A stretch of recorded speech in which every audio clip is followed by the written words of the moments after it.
Ada sebuah ironi besar di negeri ini. Indonesia punya kekayaan luar biasa, tetapi sebagian besar rakyatnya masih hidup dalam kecemasan ekonomi. Negara punya berbagai program besar, tetapi sebagian besar masyarakat justru semakin mempertanyakan manfaatnya. Dan pemerintah terus berbicara tentang kemajuan, sementara rakyat kecil menghitung harga beras, listrik, kontrakan, sekolah, dan kebutuhan sehari-hari.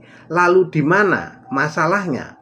Mungkin kita perlu berhenti sejenak dari propaganda keberhasilan dan mulai melihat hasilnya. Sebab pemerintah tidak boleh dinilai dari betapa indah pidatonya. Pemerintah harus dinilai dari berapa banyak masalah yang berhasil diselesaikan. Program yang baik seharusnya membuat rakyat lebih sejahtera, bukan membuat birokrasi semakin gemuk, bukan membuka semakin banyak celah korupsi, bukan menciptakan proyek yang megah di atas kertas, tetapi membebani anggaran bertahun-tahun.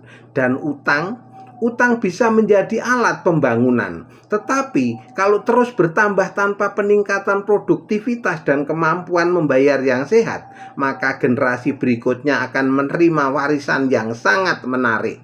Bukan rumah yang sudah lunas, tetapi tagihan yang belum selesai. Disinilah kritik mahasiswa dan rakyat menjadi penting. Mereka tidak harus selalu benar. Demonstrasi juga tidak boleh menjadi alasan untuk merusak. Tetapi pemerintah pun tidak boleh menganggap setiap kritik sebagai ancaman, karena dalam demokrasi rakyat bukan bawahan presiden. Presidenlah yang memperoleh mandat dari rakyat. Maka ketika mahasiswa turun ke jalan, pertanyaannya bukan siapa yang membayar mereka. Pertanyaan yang lebih penting adalah mengapa mereka sampai merasa perlu turun ke jalan. Dan kalau semakin banyak rakyat merasa hidup semakin berat, jangan hanya memeriksa siapa yang berdemo, periksa juga kebijakan apa yang membuat mereka kecewa. Reformasi bukan berarti membakar negara, reformasi berarti memperbaiki negara. Dan perubahan tidak harus dimulai dengan revolusi berdarah. Ia bisa dimulai dengan sesuatu yang jauh lebih berbahaya bagi kekuasaan yang merasa kebal. Rakyat yang sadar, kritis, dan tidak lagi takut bertanya. Karena kekuasaan yang sehat tidak takut dikritik.